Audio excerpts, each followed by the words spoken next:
Is this one working? Yeah, it got really project into. Hi everybody, standing remotely, love it. So it's chair, there's some comfy chairs here.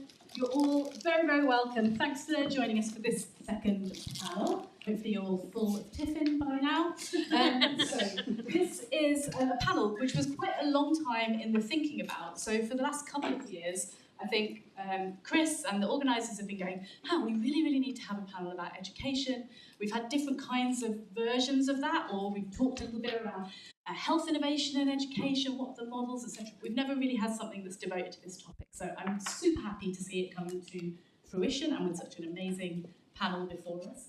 So the title is From Insight to Adoption, Education Research that Reaches Classrooms. And we're trying to address this problem of, I guess, a valley of death that opens up between those of us working on the academic research side and those practitioners, the people who actually really need to get those tools into their hands, and what can happen both in the research phase, the co-creation phase, but later on in the innovation phase that causes those great ideas, those evidence-based new approaches to fail on contact with the real world. So that's not a problem that's unique to education, but we do think that there are some elements of the educational environment that maybe could be changed, or that we could imagine a future for in which those two sides can actually link up to create impact. So I will introduce myself and the speakers, and then we're going to go through a few different topics that we think are of interest, hopefully to the room, and then we'll leave some time for questions from you guys as well. I've been told that we don't have a roving mic, so if you ask a question, I might repeat it again, and if I murder it, then you can ask again. I'll try again. Perfect. So my name's Emma. I'm based at Cambridge Enterprise. I look after the Arts, Humanities and Social Science commercialisation portfolio for the University of Cambridge, and I've been doing that for about 7 years. And before that, I was an academic. I spent a little bit of time working in museums and in public engagement on the edges of research, and I also worked for a social enterprise called Causeway Education. It wasn't called Causeway Education at that time, but it's now a really successful, interesting organisation that help young people to progress from postcodes and parts of the world where it's difficult to get into higher education. So a little bit of insight there, but much more insight coming from our lovely panel, who I'll introduce. So to my left is Laura. Laura Kirsop is the Chief Technology and Project Officer at Raspberry Pi Foundation. I'm going to give each of the speakers a chance to tell you a little bit about what they're on as we go. And then Professor Andrew Manches, who is Professor of Children and Technology at the University of Edinburgh. Rob Sharples, Dr. Rob Sharples is a Senior Lecturer in Languages and Education at Bristol and also the founder of Heddle EAL. And then on my left, a sneaky addition to the programme is Catherine Fraser-Andrews, who is a doctoral researcher in inclusive education at Cambridge and is also the creator of Connecting Through Colour. And I've introduced them by titles, but you'll quite quickly get a sense that actually everybody wears many hats and have worn many hats over their interesting and varied careers. So we're hoping to pull insight not just from their current roles, but from all of the other great work that they've done over their careers. So with that, we'll kick off.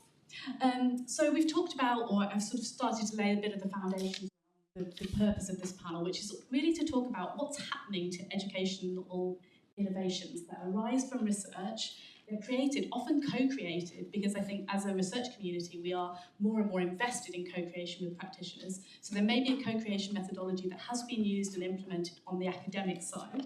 We may already have partners, we may already have pilots, and yet somewhere around the end of those research projects we lose these innovations. They don't make it to be fully adopted either in the classroom or in informal educational settings outside of sort of standard state education. And so there might be a kind of supply issue there. So what is it about the academic environment that's not allowing us to kind of release these great innovations? And then on the demand side, what is it about the schools environment that's making it so challenging for those really great interventions to survive, especially when we've got a workforce of very impact-driven professionals in teaching who want this stuff, that tell academia that they want more evidence and they want more research. So what's happening in the gap in between? So we'll start off by talking a little bit about the idea of designing for real classrooms. So how is it that we can actually ensure that teachers want to use the thing that researchers are building in the first place. And so, where shall I start? Perhaps I'll start here on my right, Rob. Yeah, come on, you're on the spot. So, yeah, give us a little bit of a sense of your current role and your experience, and then this question of how do we, in that design phase, think about the end uses of the research that we're producing. Okay.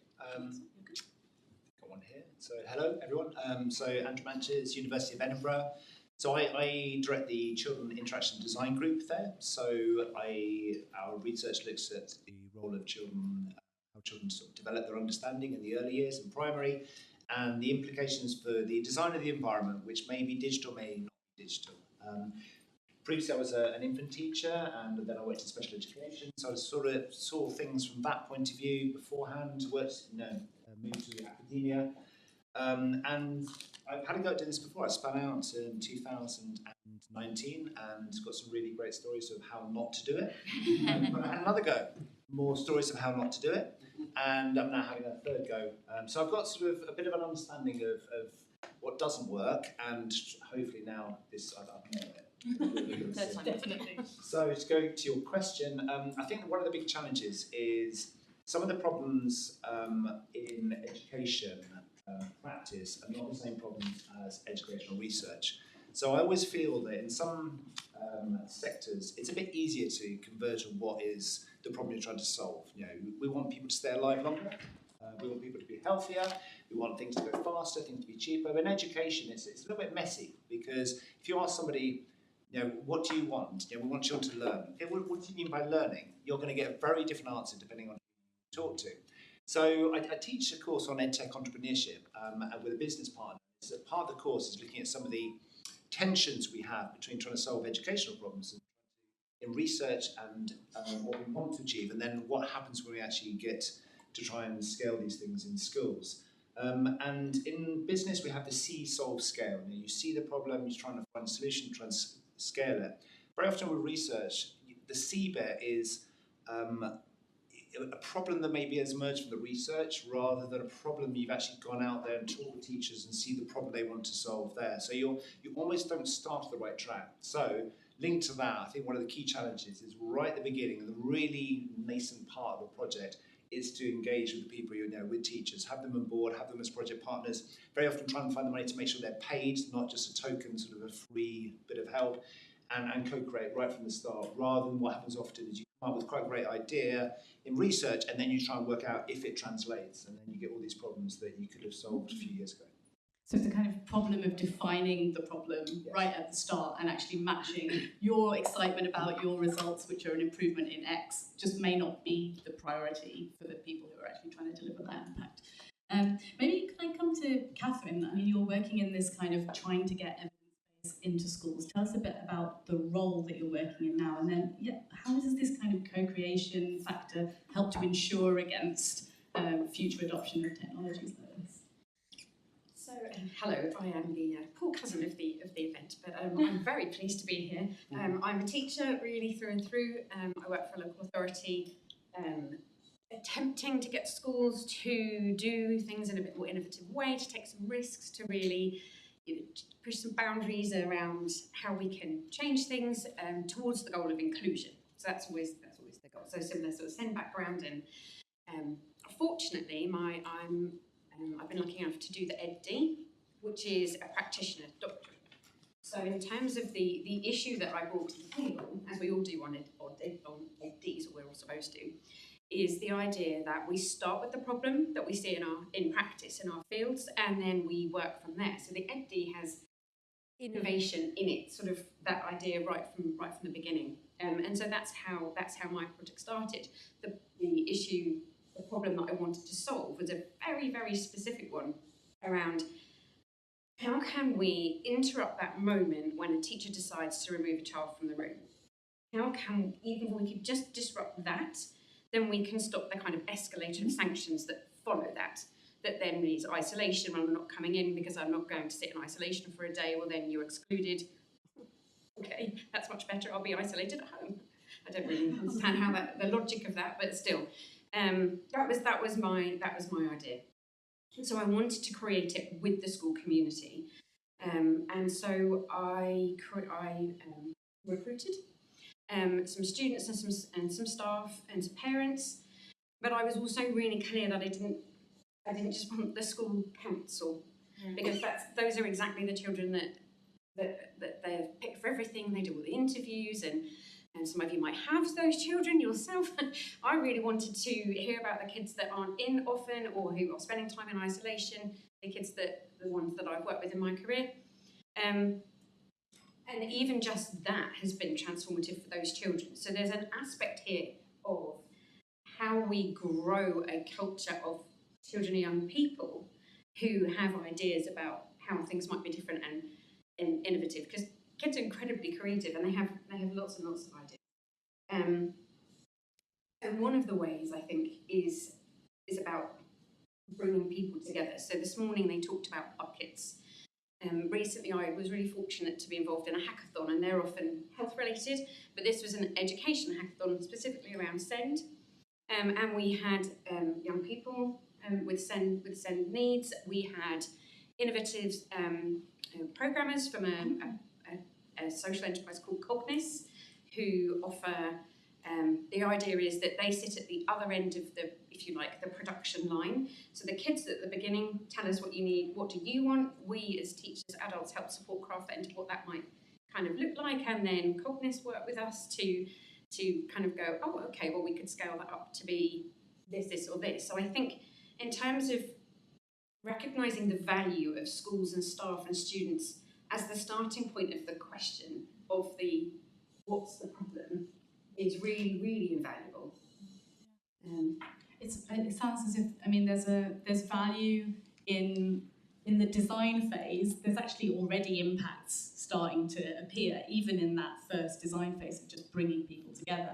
And so much of the work that you've talked about sounds like it just relies on building relationships right across and actually getting the people who are going to be involved in the innovation in the room on day one with the students who are just trying to even articulate what the problem might be, probably in quite a challenging and different way. And I mean, Andrew, to turn to you, I mean, I know that this kind of relationship build. Sorry, I'm really sorry, guys. Rob, just to turn to you.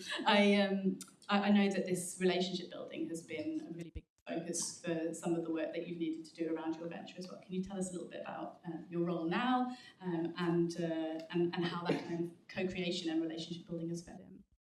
Yeah, thank you. Hi, Rob from Bristol. So our venture Heddle Education it exists to tackle this problem that there are 2 million children in our schools who speak another language, and we are phenomenally bad at making sure they achieve as highly as others should. And I think I'll share with my co-panelists the experience of getting everything wrong along the way. We had a meeting last night with the head of a big multi-academy trust. They said, yeah, that's right, but you know the government doesn't really care about this, and we have to SEND is high priority for us. Can you do this for SEND? And we said, yeah, we built the infrastructure. That's our year 5, we want to create a new vertical. Did that sound like I know what that means? So great, but can you do it after Christmas? Yes, we can. I think this kind of arc for us has been really, really important. We had a little chat before. I think this co-creation for me is sort of fundamentally ethnographic. My PhD was in ethnography of teenage refugees in school. It's not having a research output in the UKRI, ref impact model. Here is a publication. Here is where I've got the publication into policy. We need to look much more at the post-92s, I think, and how they approach it. Impact might be, I spent years puzzling on this problem, and I've worked out what the hard bit is, and here's how I think we might start tackling the hard bit. But that means that you're immediately well out of your comfort zone because you don't have 90% of the answers. What you've got is time and commitment. A PhD in a university position often, which count for a lot, to say, I think we can keep going at that and we can make something that really works for you. And that's, for me, a really different kind of co-creation. There's the co-creation at the outset, but teaching is relational. How do you scale dialogic, relational, one-to-one, or what small group? It's a complete contradiction. So that sense of if academic spin-outs are to mean anything, for me they've got to be about tackling harder problems. Lots of edtech tackles the easy problem. Like space retrieval is not hard. building an app that presents content, checks if you got it right, spaces the retrieval practice, and then reports that in a dashboard is not hard. It's also not hugely useful. It's very good for GCSE revision, but it doesn't lead to long-term change in what learners know and what learners can then do, which is kind of the missing piece for it. We try and tackle the hard bit, the bit that doesn't work, the bit that probably, we had a conversation with the VC and they said, look, they were like 15 years younger than me and had a level of confidence that I will never attain. And they said, if you're not forecasting 50 mil 6 years out, you don't really come across my desk. And we thought a number of words about this conversation afterwards, but gosh was one of them. we can forecast 50 mil 6 years out. I know how to write those numbers down on a bit of paper. I can even put it in a slide. You can't do that with the hard problem, because the hard problem means your first 3 ventures not working. So we are, it says on here we're Heddle EAL, but we're now Heddle Education. We've reincorporated the universities invested in the new idea, which is an infrastructure that works for bilingual children, but also brings local authorities, local healthcare groups, schools, specialist practitioners, the many bits of paper that have to move around, that brings them together. And it's what we tried to do with bilingual children. It's what we need to do to tackle SEND, because it's a plumbing problem. But the plumbing problem is not sexy, and we've had to get everything wrong to kind of realise that that's the bit we need to work on. So I guess if I had to summarise, it's like Reviewer 2 constantly. Constantly. And it's Christmas in a few weeks, and I spend a lot of my Christmas break with Reviewer 2, and then one day they might let me have a yacht. And I'm not quite sure what happens in the middle bit there, but I think this is what we should be trying to do. And the more we can get our various institutions behind that idea, that this is not something that will scale instantly. This is something that needs to go deep, deep, deep, deep, deep, and then come back out. And the coming back out might be someone else's project. That's, I think, a really hard conversation that that was had on the opening panel this morning and continues to be had. It's really great, and it's so interesting to hear all of you talking about sort of trying and trying again. That's a big part, it seems, of the actual, that is going to be valuable to the design phase. That's not something going wrong, that is just going to have to be built in from the start. You're going to have to realise that you're designing for one thing and discovering the problem is a little bit to the right of where you're aiming. That makes a lot of sense to me. I mean, Laura, you're working in an organisation with a completely different type of scale to academics that are sort of setting up and founding something at the beginning, and yet all of those projects have to begin somewhere with innovators inside your organisation or with the schools that you're working with. What does co-creation look like in that kind of scenario, I guess, and what good practice can we also learn from? Yeah, well, I agree with a lot of what's been said and recognise it in our organisation too. So just to briefly introduce myself, I'm Laura and I'm the Chief Technology Product Officer at the Raspberry Pi Foundation. I have an unusual background for a technology leader because I have a social sciences degree and master's, and I was a primary school teacher for 6 years out of university. So I kind of come to the creation of technology with lots of different hats on, I would say, lots of different perspectives.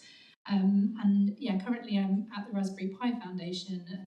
For those of you that haven't heard of it, we're a global charity that focuses on democratising access to computer science education. So we have lots of different products and programmes aimed at educators all around the world and young people, both in formal learning and non-formal learning. So we have what we think is the biggest, don't quote me on that, global AI literacy education programme that we do with Google DeepMind, which is called Experience AI. And we also have things like coding clubs that run all around the world. The coolest thing that we do is we have a project called AstroPi with the European Space Agency, where kids get to write code and send it to the International Space Station, which is always quite surreal talking about that.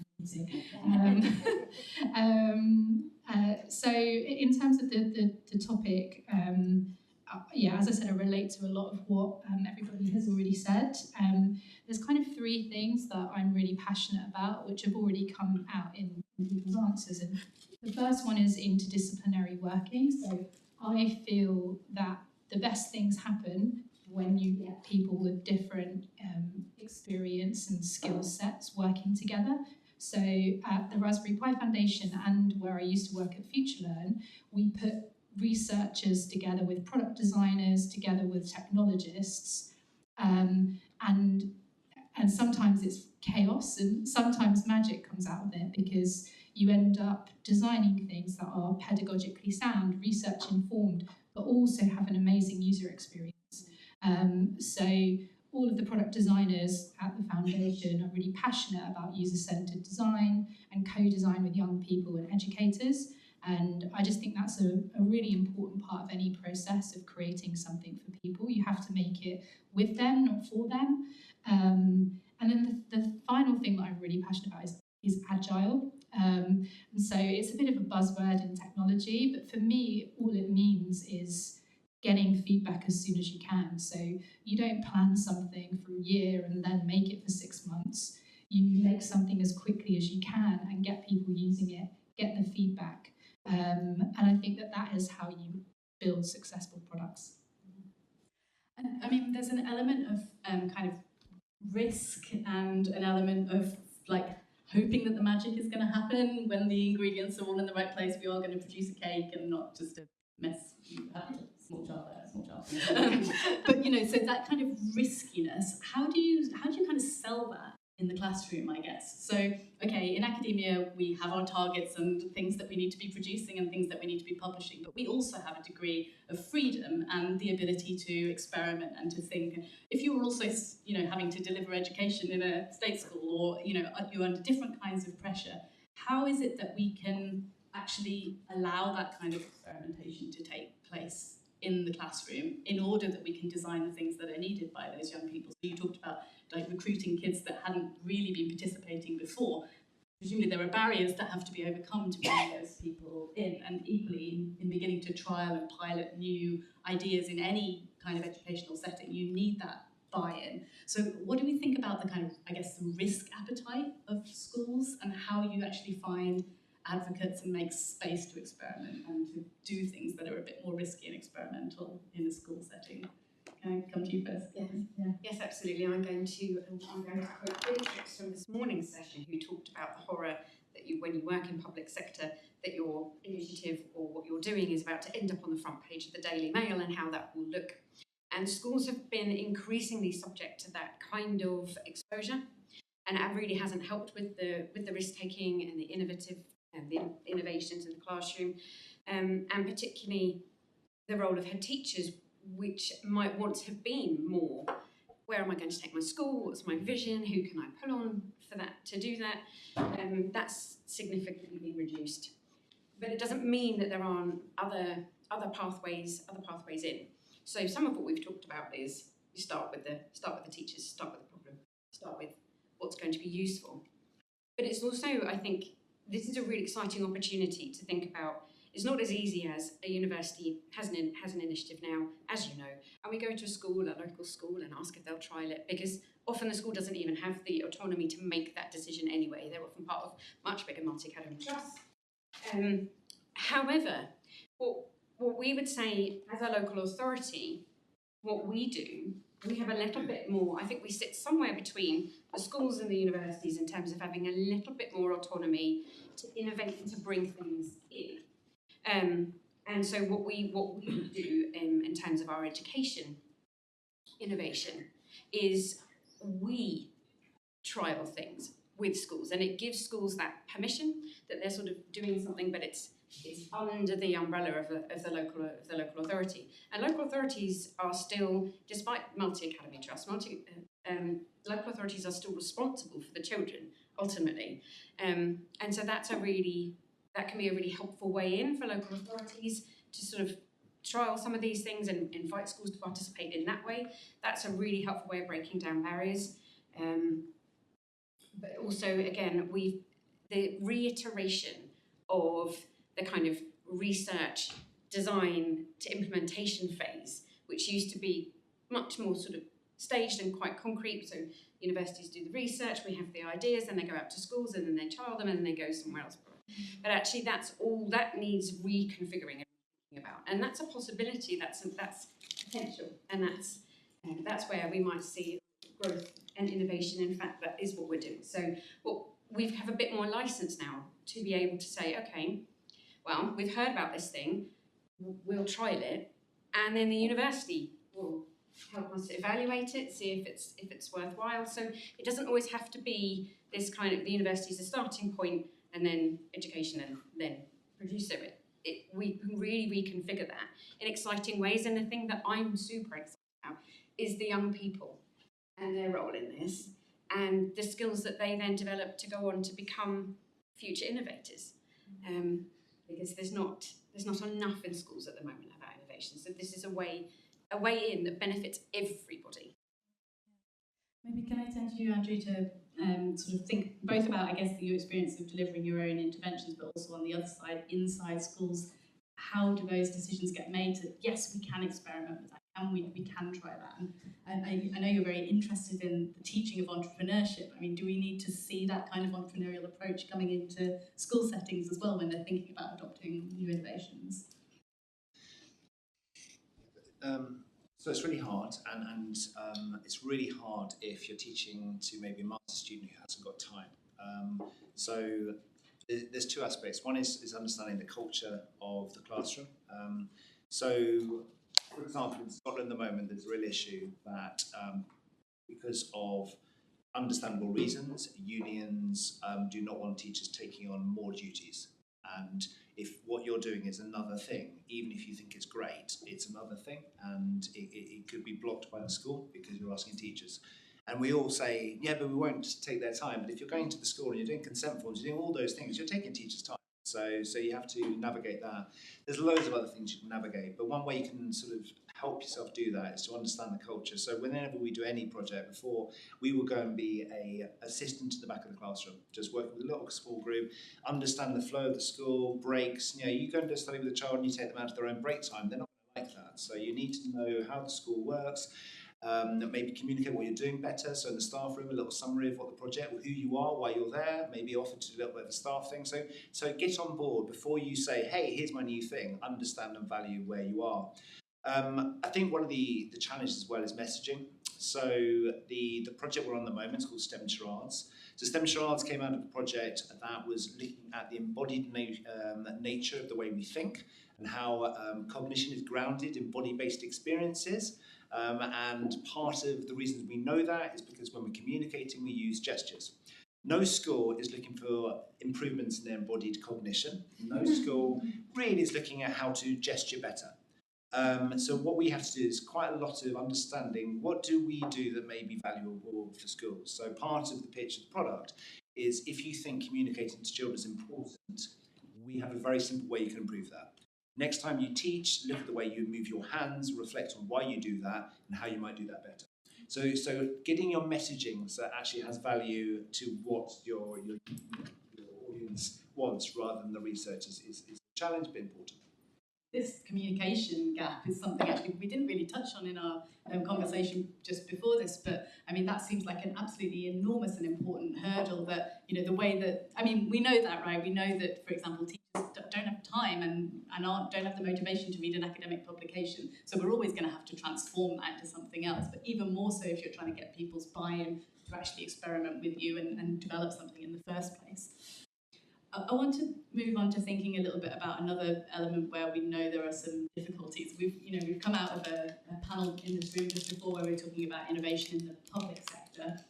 You know, the question of where does the money come from to innovate is an important one in education as well. So if you're trying to develop something that is going to reach real classrooms, and especially if you want to try and reach particular groups of students and young people who might be isolated or marginalised from classroom settings in the first place, you want to do that free at the point of use, but you also need money in order to scale and do the good things that you want to do and take them out of the academic environment. So I'm interested in exploring a little bit then, what are kind of financially sustainable models that allow you to demonstrate the value of what you're doing to schools and also allow schools to pick them up on the other side. So I wonder, Rob, whether you'd be willing to talk a little bit about some of the kind of thinking you've done with Heddle Education, to kind of figure out what a business plan looks like and whether that's acceptable, and the mindset that goes alongside that as well, because that's a big change for academics. Or maybe it's not. No, Maybe it's it was great. always No, about the yacht. I'm delighted the opportunity to put myself as the most financially sustainable. First question is, are we solving my problem or are we solving your problem? Most of us, how we do things that interest us, and things that interest us don't necessarily interest other people. And I think a lot of the time, we're not actually solving anyone's problems. It's a nice to have. And when we do solve a problem, we can solve a problem for 4 or 6 children at a time. And that's no use to anyone. Certainly in England, where we have multi-academy trusts that might have 10 or 20,000 children, they just can't use that. Like, it's really valuable to do, but they can't use it because they can't get it to even a scale that they need. So I'll continue to talk about how we got everything wrong. We thought that making some stuff available to teachers would work. We focused first on specialist teachers of bilingual children. There should be one in each school. There's also a SENCO, which has higher status and statutory requirements. And that's been great. So we have a community, lots of free content. We kind of relaunched it on a new platform. The Heddle app is available today.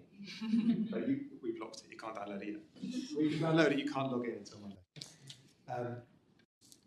That was fun, because we had a WhatsApp group of 100 teachers, and it was like 40 messages a day, trying to solve their problems, helping each other. I don't tell anyone, but I muted it. People want this, but having something to log into is too much friction. So we built the app really. It allows us to host the conversations. You can flick through it like Instagram. You can click through to download stuff, but you've got an entry point that's very, very low friction. So one of the ways that I think we can do things that will grow to a large scale, and I think we launched that a couple months ago. We're growing at 10% a week at the minute when it gets out. So I think we hit 600 schools participating last week. And then we have a paid tier that's great. It's a percentage of those, and that's kind of progressing steadily. And that's great, but it doesn't solve the problem. Because the problem is what's behind what they can do, what's behind the classroom that stops people being able to make the difference. So at no point am I trying to go into a classroom. And I have done, and it's good, but we're trying to do something that will grow to the scale of need, which is several million children. So the community is great, and we're doing consultancy as well, which pays the bills for the team at the minute. My career goals are never to line manage anyone. I'm failing. But the other bit that we're trying to build up, the bit that really grows to scale and a large-scale sustainable impact, is the plumbing bit. It's how do you manage the huge complexity of just processing children, processing the support for children with special educational needs? How do you get support in place for children who arrive from Afghanistan age 15 with not a word of English, 10 years of schooling missing, and quite a few family members missing? Now, we know how to do that, but we don't know how to remove a lot of the barriers for it. So the bit that really grows and makes a difference, the bit that is going to generate the huge amount of value that our new investors want, it's the plumbing. That will work in this country or work in other countries. But you can't do the plumbing unless people in the classroom say, this is what we want. We had a lovely comment on a LinkedIn post that we put out, and they said, oh, this is just the first place I turn for help. Yes. None of that is my doing. We've just facilitated that. We've built a bit of infrastructure, and people are using it because specialist teachers for bilingual children feel really isolated. So we just created a space and put money into advertising it so they can use that space. But it's not my solution. It's my understanding is recognising the problem. And I think this comes onto a lot of other stuff at universities. We now have kind of software IP we've co-developed with the university. But the first IP was just soft. It was know-how. I did wonder whether it was worth signing a license, but apparently it wasn't. It's recognising quite what that harder problem is, that there isn't a solution to it. And the harder problem was people just felt really lonely. And, I go and do a talk and I get 6 people, this is the biggest crowd I've spoken to in years, I get 6 people, but those 6 people are desperate to talk to you. And everyone else gets like 300 in the room. I was at the Birmingham Education Partnership. There are 400 head teachers in the room. And a guy found and said, you should go to Rob's talk. He's the best in the business. I'm the only one doing this, but he's the best in the business. And I got 9 people, including 3 organisers. But those 6 people like desperately needed some help. So this scalable question, I think, is really, really hard. The business model for us, we do consultancy, that funds the team. The community, I think we can get 2,000 schools to chip in, 500 quid each. That sounds credible.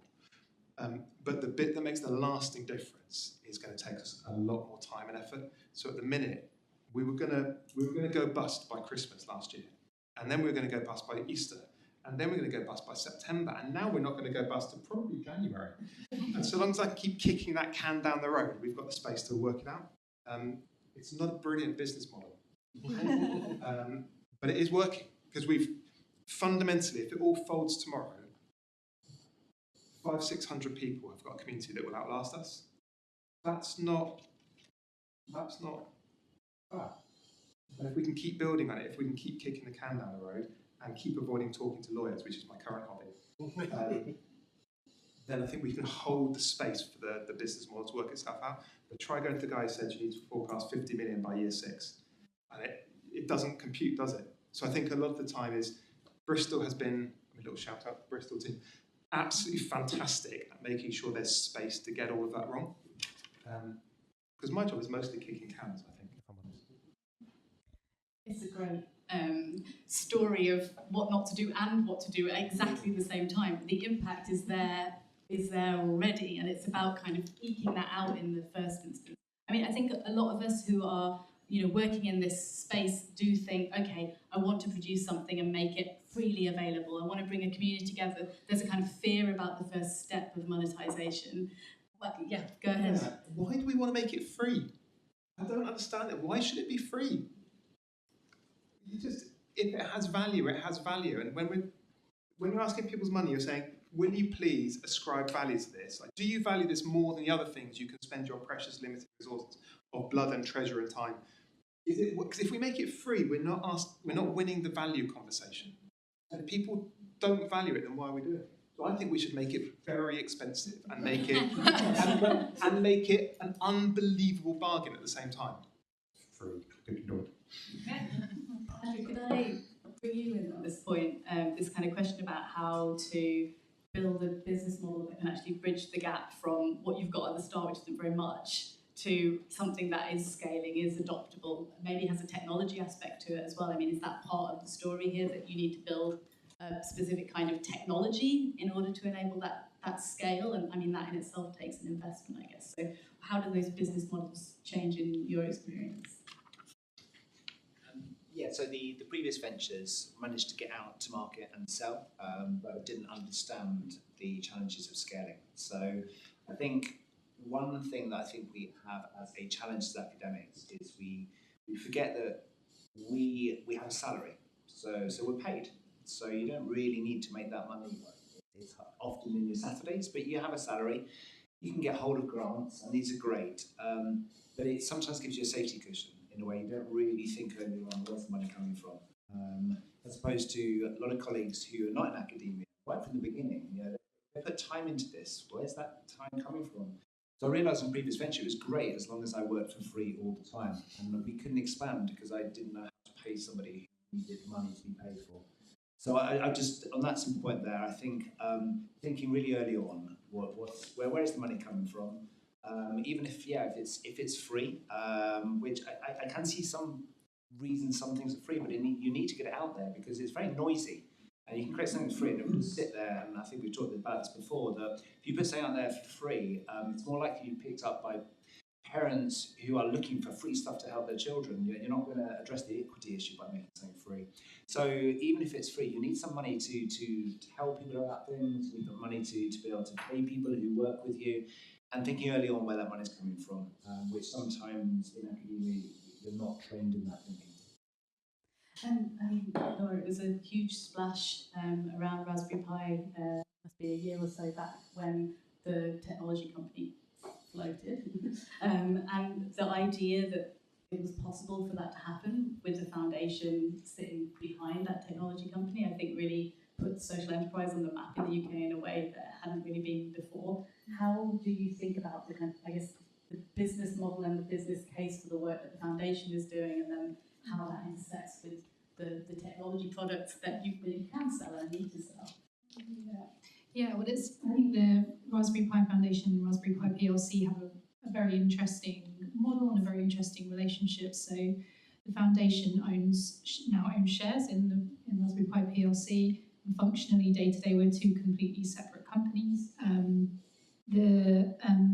And that means that some of the profits from selling computers get fed into the foundation, and we also have other income streams from corporate partnerships, philanthropists, and other means. So we have quite diverse income streams, and a different tack to Rob.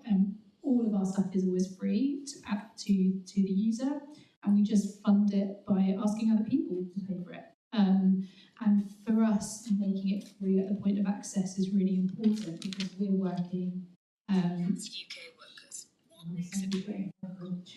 We're working really to tackle educational disadvantage, and we want everyone to have access to high quality computer science education, not just those that can afford it. So all of our products and programs are free to schools, and that goes for in the UK or overseas. So we have quite a lot of people now working in India, Kenya, and South Africa, and we tend to work with partners, with governments, and with CSR of commercial companies to do our work. At my previous company at FutureLearn, we made the mistake of starting as a free product, but then had to monetize. And I think that is something that is very difficult. So I think if you start by offering something to people for free, it's really, really difficult to then ask people to pay for it. So I think that is something that needs to be considered from the outset. So if you're intending something to be free, try and commit to that and think about alternative ways of funding it, because it's really, really bloody difficult to get people to start paying for something that they initially didn't have to pay for. Can I stay with you, Laura, and actually move? We've touched a little bit already on the question of the scale up. So, I mean, we're all in the beginnings of doing things often in this room. I mean, SHAPE commercialisation as a concept, never mind EdTech commercialisation out of universities. It's not been an area of discussion for very long. On the other hand, there are obviously companies that have been successfully doing this for many, many years based on their own foundational research and evidence. Where have you seen projects that have successfully scaled, and what do those projects look like? What do you think are the things that mean that they actually do go the distance? Well, yeah, and I think that it's interesting when you work in a larger organisation, because you do have new things that don't succeed straight away, or new things that you start to pilot and then you realise aren't worth taking to market. So even larger successful organisations are doing that trial and error, and that's all part of the process, is seeing what sticks and seeing what's going to work. And you just kind of have to be, as I said before, agile enough to figure out what's going wrong and fix it. So a really good example for us is we launched a product last year earlier this year, called Experience CS, which is aimed at middle schools in the States. And it's our first product that we built that is aimed at middle schools in America. And so despite how much research we did, when we took it out to market, there's still so many growing pains and teething pains with it that we couldn't have anticipated. But the way that we fix them is by doing lots of research, listening to the teachers that are telling us what's wrong with it, and evolving it. So I think it's the same principles really as getting something off the ground in the early stages. It's sticking with it, listening, evolving, and not having too much pride almost, It's thinking, okay, maybe we have got this wrong, and pivoting. Yeah, okay, so that sort of ability to keep thinking on your feet, going round and round that we talked about in the design phase, just goes on and on through your Christmas holidays and everything. No, but it's good, because we can kind of, by doing that, I guess you're also receiving feedback that gives you ideas for new ways to innovate, new verticals to explore, new areas where you have expertise that you could be solving another problem. So you're kind of learning more and more as you begin to scale up. Yeah, and then obviously we are now in a position of taking products that were designed for the UK market, or even more specifically in England, and thinking, can we take this to another market? Can we take this to somewhere we haven't taken it before? And that's really interesting for an educational product, because if it's aimed at schools, it's obviously designed for a particular curriculum or a particular way of teaching. And then you get into how do we localise it for this market, and what do we know about them? And you have to do all that research and code design all over again, basically. And if I, Andrew, kind of thinking about the technology aspect of this and the way that you kind of the format, the digital innovations, for example, can be adopted in different settings. I mean, do you have some experience of whether the design of the thing itself, whether that's digital, whether that's analog, whether it's people, does that make a difference to the way that things scale and get adopted in your experience or from your research? Manufacturing I find hard. So physical things, be it stem shards, which is cardboard, to physical digital systems, which need a lot of investment. It is hard because you've got to invest quite upfront and get that money early on. So I have gone down the app market thing and have scaled a number app, but it was free, and exactly as we've heard, hadn't thought early on how to monetize it, which wasn't a problem, but it meant to keep it free I had to pay £100 of my own money to keep it on the App Store, and I didn't have any money to market or stuff like that. So just that basic thing there, that thinking about manufacturing is quite confusing, and if you're not experienced as an academic in manufacturing and how to manufacture and how to create minimal viable products, something very basic just to see if it works is really hard, as opposed to if it's on a screen, you can play around, you can change things sort of easier, I find, than physical things. Yeah, that's great. And so we'll keep the conversation going for about 5 minutes, but just as an early warning to you guys to start thinking about your questions for the group.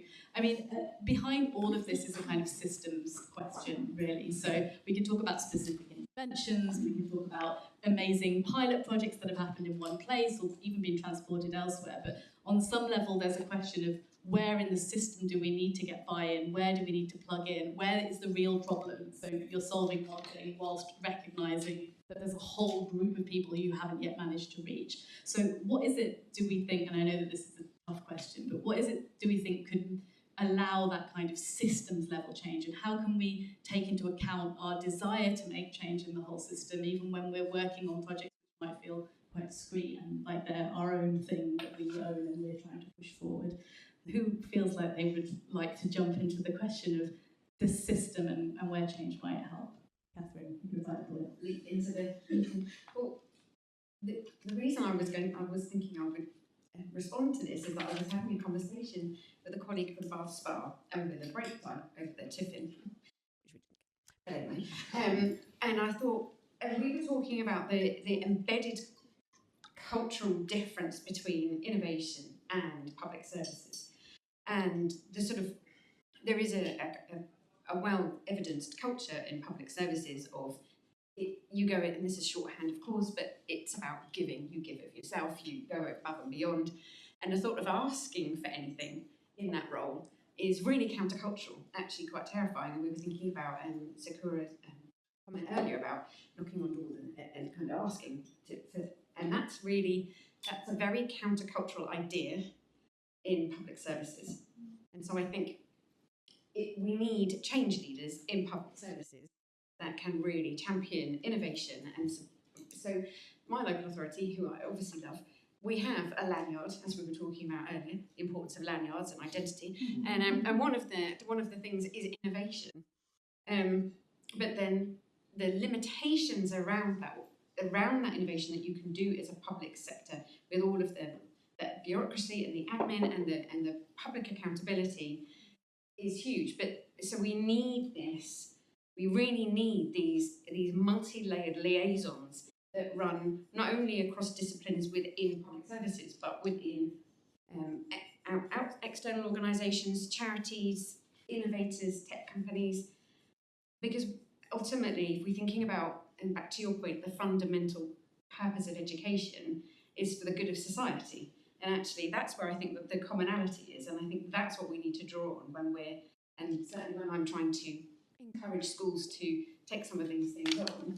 What we have is an issue where lots of schools will say the problem, we don't think about things at systems level. We think about, if I take it to even a classroom level, I'll ask a teacher what needs to change in this classroom for you to feel that you're really achieving here, and they'll name a child that needs to not be here.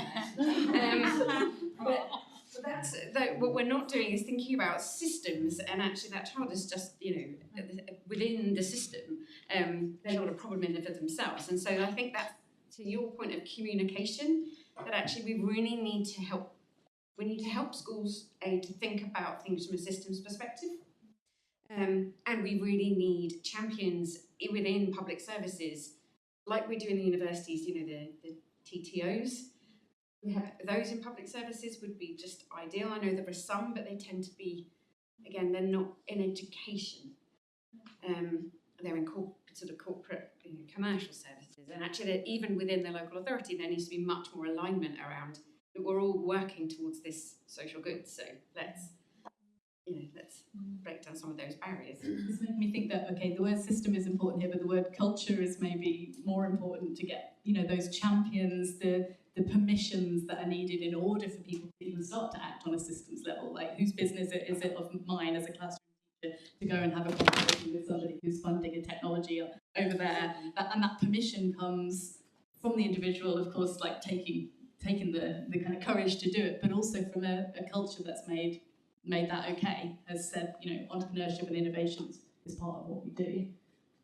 Laura, do you have any reflections on this kind of systems piece? I guess you're at the point where system change is potentially within grasp. You can sort of see and work between different contexts, even across totally different countries and cultures. Yeah, I mean, I have kind of like too many thoughts about this to cohere into something useful. I think my first thought is it's always good to have a healthy disregard for the way things have been done previously. Like, somebody gave me the best feedback I ever got in like a 360 was that she has a healthy disregard for authority. And I thought, that's cool, isn't it? That's because I used to be a teenage punk, I think. But I think it takes people who don't ask for permission, actually, who are actors within whatever organisation you're in, to be bold and to create tensions, because through tensions and contradictions, that's how things change and how people move forward through difficult things. So I think, not to say the system isn't important, but actually we all have agency. We can all do stuff within the systems that we work in, so we can change things. And I think that it's hard. It's easy to forget that when you are a teacher in a classroom up against it. But I do think we can all do a little bit. And I think it's really interesting now working at a foundation where we do genuinely have the ear of like national government and massive global corporations, because that's how things are done now, right? It's privatised. It's all sorts of agencies and actors working together to make policy and make changes. So yeah, I would just encourage everybody to change things where you can in your place that you work and within the things that you do. Inspiring and to follow, yeah. Yeah, just similar, many thoughts, but two key things. I'd like to see entrepreneurship through the research career trajectory all the way from start. So it's not seen as a dirty word. It's part of being. And I'd like to see teachers to have more time and agency to be not just the users of technology, but customers. So one of the things I think we haven't talked about that much is the very complex ecosystem of who's actually buying your technology. I work in a university. I have no agency in terms of the technologies I'm allowed to use in my classroom, and I think it was the same when I was a teacher. So trying to make it so you are, when you're engaging with the teachers and using it, they are also the people that influence the buying process. Yeah. Do you have a moment for a final word? Secondly. That was very good of them, because now we've only got 2 minutes for questions, unless people have a little bit more patience for us. So are there questions from the room for any of our panellists or picking up on any of the themes? We don't have a roving mic, although we could maybe pass one down. Roll it. Yeah, perfect. Hi, Zoe from Ghent University. Thank you for the interesting panel discussion. My question relates to a word that we haven't heard, it's publishers. So what makes you go, as an entrepreneur, of course, to bring it to the market yourselves, but what would be considerations to collaborate and partner up with a publisher who can bring it in your place to schools and parents? Well, I'm trying to poach some of your staff. That's one way. Not yours, another publisher. So we met with someone who works for a major publisher yesterday, because we'd like them to come work for us. And we talked a little about the challenges they're facing. And there's a business model at this juncture here that a lot of publishers are tied, certainly in the kind of the language world that I work in, are tied to textbook sales. There's not really any way that we can work with people who are tied to textbook sales. And similarly with kind of monetizing a platform that was previously free, everything that a lot of language education publishers have produced before has been bundled with textbooks. So to unbundle that puts the textbook revenue stream, which is core to business, at risk. I don't see a way in, if I'm honest, doing that, because I'm just not going to be publishing a textbook. The way in might be to say which bit of those bundled services, the online platform, for example, the community, the expertise, could go into something new. And actually, companies like ours and others are a very low-risk way to try and unbundle that revenue stream and that services package and product package and do something new. Because you probably can't, I don't know yours, but one probably can't say, we're going to do this completely new thing and get everyone to adopt it. Adobe did it, with the move to subscriptions, and then everyone else did it. That doesn't happen very often. Whereas if you say, we will license this to you, we will invest a little bit in this with you, and if it works, then we've got the scale and a lot of the expertise, and you've got kind of the other half of it. Joint ventures would be really, really interesting. But coming into the existing business model, I don't see a way to do that, if I'm honest. But yeah, joint ventures. What about a Spotify model for publishing? Could you expand on that? So Spotify. Speak to the mic, sorry. Yeah, perfect. Spotify took the idea of sales as CDs and tapes and albums and shifted it to a more viewership approach, where the number of views you get is the number of revenue you get per sale, on the system. You do that to publishers. They can publish their articles on there, and then they gain a revenue based on how many people read their articles or how many people post that. It's like shifting it in a different way. That's what I do it. Yeah, do you want to take it? Just to say, I don't think the question's to me. But could be somewhere else. Just to say, yes, but why is that still a publishing model then? Why isn't it a community model? The answer to that probably is yes, a subscription base could really work, but it's not the same thing as subscription. It's a new set of things that extend it in that way. What we need is innovative publishers who are willing to kind of think a little bit differently about their older or kind of traditional models in order to be able to collaborate with people who are producing something quite different or off curriculum, and therefore not likely to turn into a textbook, Does somebody else have something they wanted to jump in? Is there one last question? Because Sean is looming behind me. Thank you very much to everyone for a really interesting discussion. Tamsin from University of Cambridge.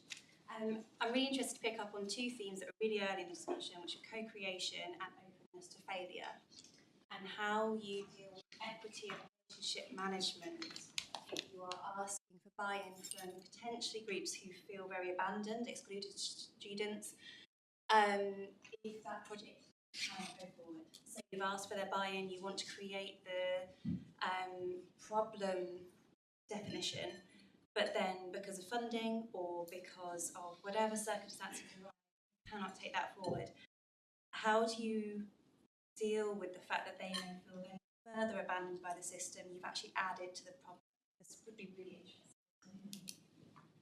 Somebody feeling brave, eyeing Andrew, but we can go to Catherine. Yeah, I mean, I can only talk about sort of my perspective, but it started with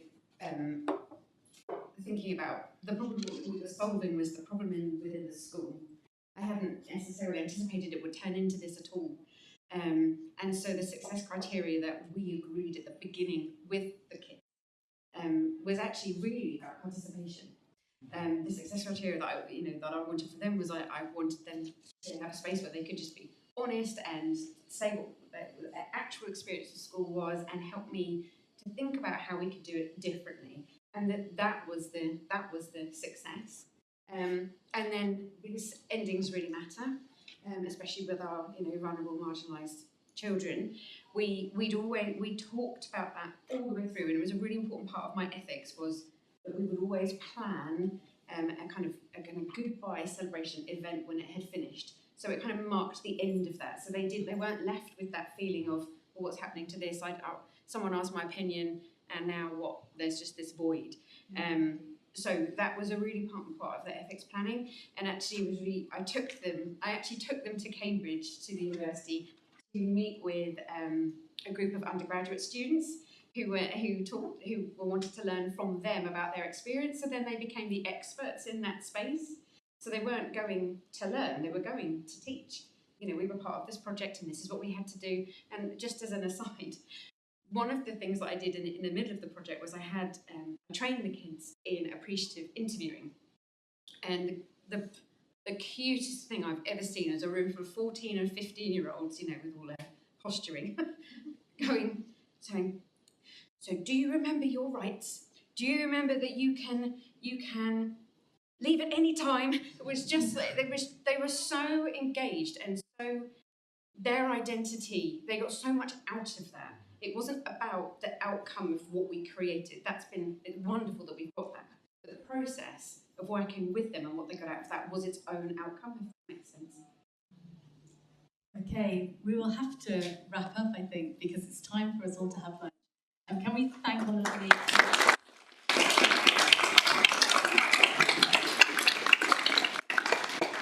Do I need to hand over to you, Sean? Or do you have any No, not messages? at all. No, just lunch is all ready. Then just charge the door.